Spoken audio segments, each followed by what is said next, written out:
Devaluation. Here comes the most interesting topic, that is devaluation.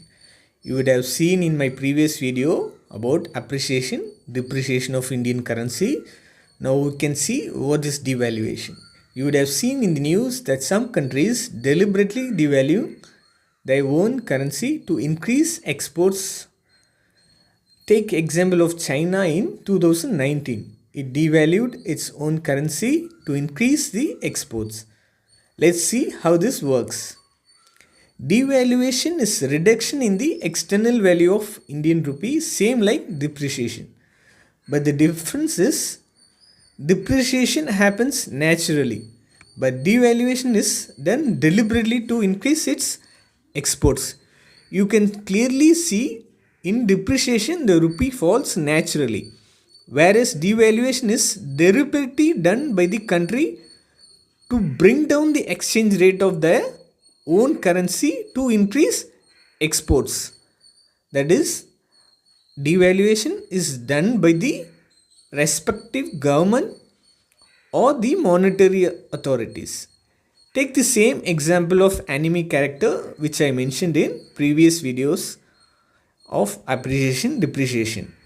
When a trader on a given day export the enemy character at 84 rupees for a dollar to UK, after devaluation the currency depreciates further and the exchange rate becomes 94 for $1. So the trader who was selling or exporting a toy for 84 for a dollar now has 94 rupees for a dollar. So he makes a 10 rupees during exports, and it's opposite for the import as he make losses. After devaluation, the exchange rate of rupee decreases to 84 to 94 for a dollar. So exporters exports a large quantity, a large number of exporters are drawn towards exporting because they make profit during devaluation as the rupee becomes cheaper. Now we can see what is revaluation. We have seen what is devaluation, that is deliberately decreasing their own exchange rate of their own respective currency to increase exports. Now we can see what is revaluation.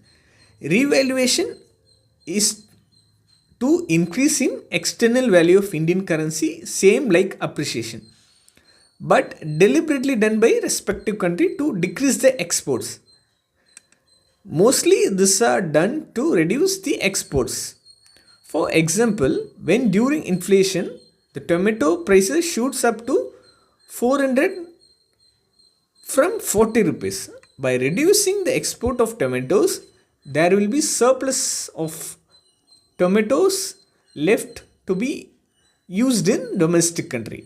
You can apply the same example like in appreciation, depreciation and devaluation videos. For example, a trader buys a toy for 84 rupees for a dollar. After revaluation, the rupee appreciates and becomes 74 for a dollar. So there is a loss for the exporter. So this discourages the exporter to export. This is done by the government or monetary authorities to contain inflation or to balance trade deficit. What is a trade deficit? Trade deficit is nothing but when there is more imports than the export, called trade deficit. So they would maintain a positive trade balance to contain the trade deficit. That is, export should be more than the import and have surplus supply of goods in the domestic market to contain inflation. This concludes the topic of appreciation, depreciation, devaluation, revaluation. Thank you guys. Have a rich mind.